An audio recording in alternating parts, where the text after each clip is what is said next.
Gente, ela começa a falar de masculinidade do nada, né? A louca.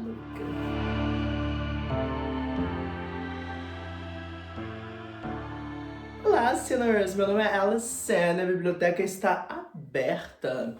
E hoje a gente vai analisar um texto do Wonjak que chama Os da Minha Rua. No último vídeo, a gente falou um pouquinho sobre literatura africana de expressão portuguesa. E aí eu quis trazer aqui uma análise que eu propus uma vez de um romance, né, que é o Os da Minha Rua. Mas eu quis fazer uma perspectiva que não fosse só focada nos temas que a gente abordou na última aula, né? Quando a gente falou sobre negritude, né? Esse é um trabalho de negritude, para quem não lembra, negritude é esse momento em que as pessoas pretas vão falar da realidade preta, né? Diferente do negrismo, que é onde pessoas brancas vão falar da realidade preta, igual a gente tem no Bom Crioulo aqui no Brasil. Então esse é um trabalho de negritude e é um trabalho muito importante porque a gente vai ter uma narração de uma infância nessa realidade de Cabo Verde. Então é um momento que a gente consegue ter um pouco de contato com essa cultura, de como funciona essa sistematização da infância, né? Como é construída essa relação entre gêneros, que é o que a gente vai comentar aqui um pouquinho, e como isso vai acontecer no espaço que é muito diferente do nosso. Então vamos começar? O que eu quero propor aqui é a ideia de que a masculinidade em Cabo Verde vai ser construída a partir de um paradigma altamente binário de gênero, que é construído na infância e depois perpetua para a fase adulta, de modo que essas infâncias vão reverberar sistematizações da vida adulta. O que eu quero dizer com isso? Vamos pegar um exemplo. A gente tem na narração do Wonjak uma divisão muito clara dentro das casas de o que é a função das mulheres, o que é a função das mães, por exemplo, e o que é a função dos homens em questão de cozinha, de organização de casa. Aqui no Brasil, na verdade, no mundo, a gente consegue pensar em como ocorre muito dessa divisão. Mas isso é narrado de uma forma muito explícita no livro, em que as mulheres vão conversar na cozinha enquanto os homens estão assistindo o jogo, conversando na sala. E isso é muito claro na vida adulta. Mas o que acontece é que quando a gente vê essa narração em torno desse jovem, né, dessa criança, desse menino, a gente entende que na escola também acontece muito dessa divisão. A gente tem momentos em que ele vai narrar que as meninas estavam jogando uma brincadeira da cultura cabo-verdenha enquanto os meninos faziam outra coisa. Essa divisão necessária da infância. Atualmente eu dou aula para crianças, né? Eu dou aula para crianças de 8 e 9 anos e é muito interessante ver como essas crianças estão o tempo inteiro fazendo gênero, sabe? Performando gênero, construindo esse sistema de gênero heteronormativo. Um outro momento muito importante dessa construção dentro do romance do Wonjak é o momento em que a gente vê que esse menino vai começar a namorar uma menina. A forma como os meninos falam das meninas, de como elas tinham a bunda grande, protuberante, como eles queriam ficar com elas, como eles queriam beijá-las, como queriam namorá-las.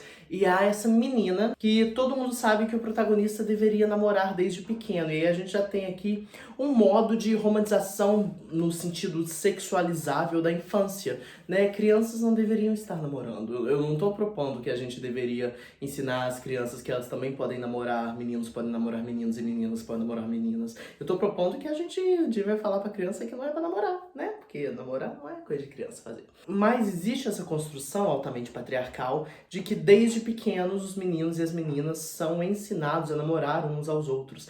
E o namoro desse menino com essa menina dentro do romance do Wonjak é muito engraçado, porque ele pede pra ela que ela namore com ele, e então eles vão caminhar de mãos dadas, porque é isso que os namorados fazem, não tem sequer um beijo, sabe? Então a gente percebe como isso é um sistema de construção de gênero, não é um sistema realmente romântico, a gente não tá criando um relacionamento ali entre os dois, a gente tá simplesmente sustentando um regime de gênero em que os meninos vão namorar as meninas, inclusive uma hipersexualização do corpo feminino, né, por parte dos homens, inclusive fazendo parte de uma objetificação do corpo da mulher, né, dentro da crítica feminista a gente vai falar muito que o amor entre homens é entre homens amam outros homens e comem mulheres, né, então essa objetificação já começa desde a infância, de ver essas meninas como uma carne, como alguém que eu preciso namorar, como alguém que tem uma bunda grande, né, isso já se inicia nessa infância. E foi muito interessante que, quando eu estava na faculdade, eu apresentei um seminário sobre esse livro e outros dois textos, e no meu grupo tinha um cara hétero, e isso tudo passou despercebido por ele. E aí é interessante que a gente leva na gay rubbing, né? Na heterossexualidade compulsória, no fato de que isso é muito compulsório, é só um eco do sistema. Mas o que chamou a atenção dele foi um romance que é Nós Choramos pelo Cão Tinhoso, que é um momento dentro do romance em que as crianças vão ler um texto em sala de aula, que é a história do Cão Tinhoso, e todo mundo sabia que esse Cão Tinhoso ia morrer. E aí todo mundo, tipo assim, as meninas já estavam chorando, os meninos estavam com os olhos lacrimejados, até que um menino grita, quem chorar é maricas. Então, alguns fatores pra gente abordar essa questão. A gente já tem o fato de uma construção de gênero em que o homem não chora, né? Homens não podem demonstrar sentimentos. Hoje a gente sabe que o número de homens suicidando está muito mais alto que o das mulheres, né? E aí tem esse ponto interessante de os homens não poderem lidar com as suas emoções, né? Até terapia é coisa de meninas, sabe? Gente, façam terapia, todo mundo deveria fazer terapia. Isso já é instaurado desde a infância, o homem não chora, né? Oi, boys don't cry, Anitta. E nesse momento é inclusive denunciada a hipocrisia de tudo isso, porque todos os meninos estão emocionados. Todos os meninos querem chorar, isso é contado pra gente enquanto narração.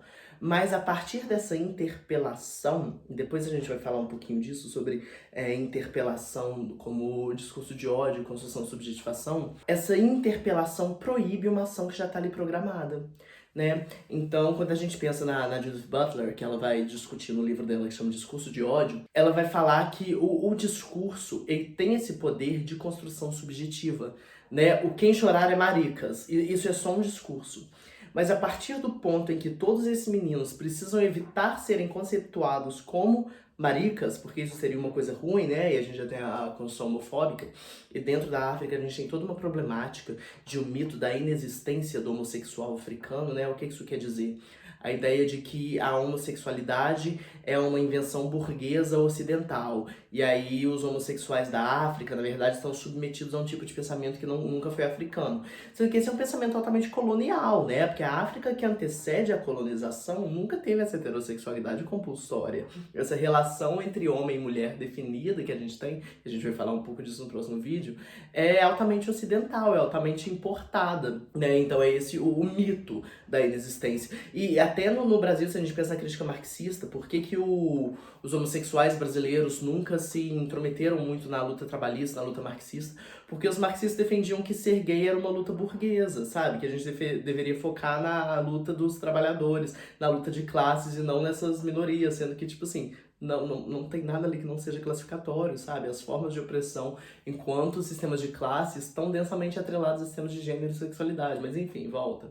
Então isso tudo acontece no romance de modo a construir esse sujeito, né? A proposta do romance é simplesmente mostrar essa infância, né? Um retrato dessa infância de Cabo Verde. E a gente pega isso pelo viés da negritude, né? A gente compreende como isso é construído dentro do texto. Mas é muito interessante a gente ver como essa marcação de gênero, que possivelmente não era um princípio necessário do Ondiak, ou seja, ele não quis necessariamente demonstrar como o sistema de gênero é regulamentado em Cabo Verde, ele transparece por essas linhas, né? É essa beleza da crítica feminista, da análise de gênero, da teoria queer, ou da teoria transviada, né? Que é como a teoria queer chega aqui no Brasil e na América Latina, é o fato de que a gente consegue aplicar isso a diversos espaços onde esse não é o principal foco, porque isso está acontecendo o tempo inteiro, as pessoas estão sempre performando e realizando o gênero, né? Fazendo o gênero.